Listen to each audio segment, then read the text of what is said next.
Boss battles are a tried and tested trope of video game design, dating all the way back to the medium's infancy in the mid-1970s. In their most basic form, bosses are unique enemies in a game designed to test everything a player has learned up to that point. While boss battles have always presented players with a challenge, difficulty isn't the only criteria for measuring them.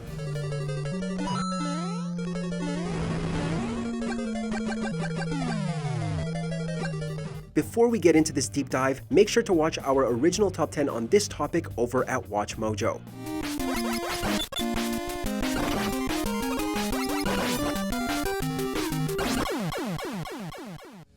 According to game designer Ted Agriogenes, boss battles can play several different roles within a game. With the move to more cinematic presentations in video games over the last few console generations, theming and presentation have become an increasingly important consideration in boss battle design. Games like God of War and Bayonetta have become hallmarks of over-the-top epic boss encounters. I forgot to mention one of the reasons I hunt your kind. You're much too ugly not to put out of your misery.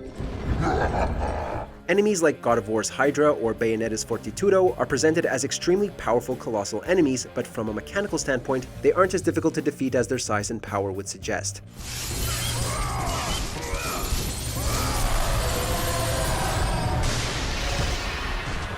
Therefore, if we were to talk about the most powerful video game boss of all time, the theming and presentation of that boss's power would be the primary consideration. And from a theming and presentation standpoint, there is no video game boss more powerful than Chakravartin the Creator from 2012's Asura's Wrath. I may now leave this world and save other worlds in need of my guidance. Conceptually, Asura's Wrath is like God of War on steroids. Both games cast players as angry demigods who racked up high body counts on their quest for revenge. But whereas God of War is a bit more subdued in its approach to epic spectacle, Asura's Wrath is gleefully over the top in everything it sets out to do. Part of this can be attributed to the game's presentation style, where each level plays out like an episode of an anime TV show.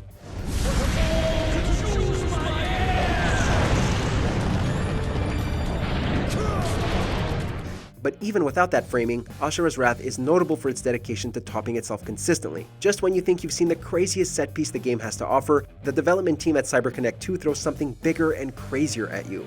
For example, an early fight with the boss August ends with Asura being impaled by a sword that also happened to go through the entire planet. That's quite the act to follow, but in a later fight, Asura summons about 1,000,000 arms and punches through a planet-sized enemy. See?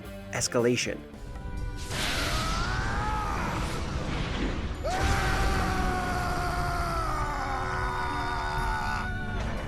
The game's commitment to its over-the-top anime-style design reaches its zenith with Chakravartin, a final boss who actually wasn't part of the original release. Asura's confrontations with him were added in DLC that, among other things, actually gave the game a proper conclusion.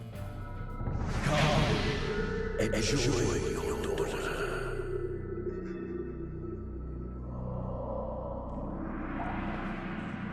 Many video games feature multiple encounters with the same boss, but Asura's Wrath takes that trope and doubles down on it. Based on Hindu theology, Chakravartin is positioned as the most powerful being in the universe of Asura's Wrath, and he sure lives up to that title. You won't be left long.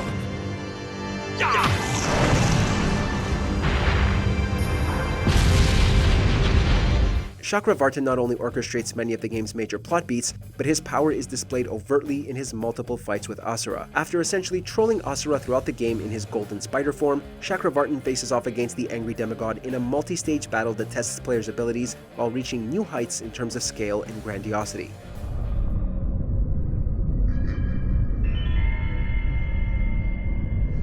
I am Chakravartin. Now, the term epic boss battle gets thrown around a lot by video game fans and marketers alike, to the point where the term lacks specificity. However, if there was a spectrum of epicness we could use to assess boss encounters, Chakravartin would arguably be on the furthest end of that spectrum. Very well. Another try. He not only presents a sizable challenge to players, but the aesthetics and mechanics of his encounter all contribute to an epic feeling of significance. In other words, this is not your run-of-the-mill boss fight.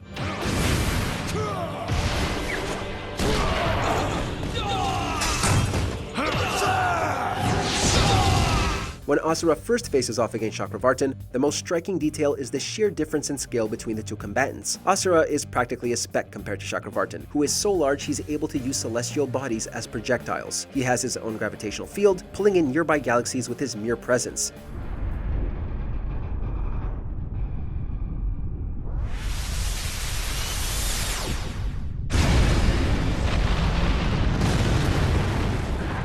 As powerful as Asura himself is, framing Chakravartin this way signals to the player that they are woefully overmatched and will need to dig deep down to take out this foe. While intimidation is the most striking tool in the boss's arsenal, Chakravartin has other tricks up his sleeve that help make this a truly memorable battle for players.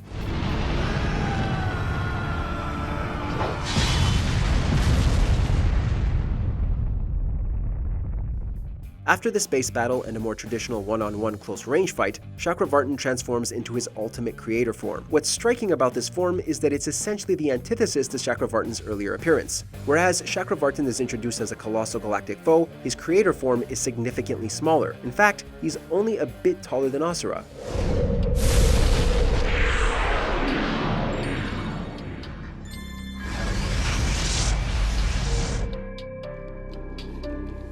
However, what the creator form lacks in size, it more than makes up for in menace and raw power. Despite shrinking down, Chakravartin now sports a sleek metallic look, which signals to the player that he is going to change up his fighting style for the next bout.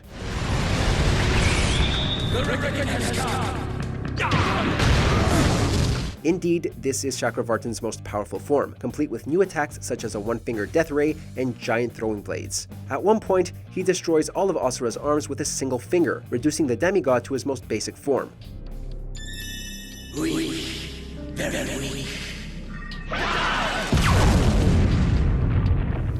While Asura is eventually able to turn the tide and defeat his enemy, it's only after a long, intense series of fights that checks off nearly every tenet of great boss battle design. While ranking the most powerful video game bosses of all time is an inherently subjective exercise, from a theming and presentation lens, Chakravartin the Creator is in a league of his own.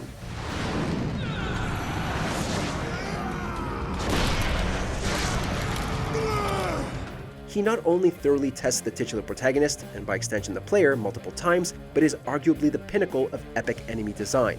He's a god, a shapeshifter, an anime villain whose power increases with every new form. Is he the most difficult final boss in gaming history? Far from it, but Asura's fights against Chakravartin achieve such an impressive sense of scale and depiction of overwhelming power that few games before or since have rivaled. For this reason, we're prepared to declare Chakravartin the most powerful video game boss of all time.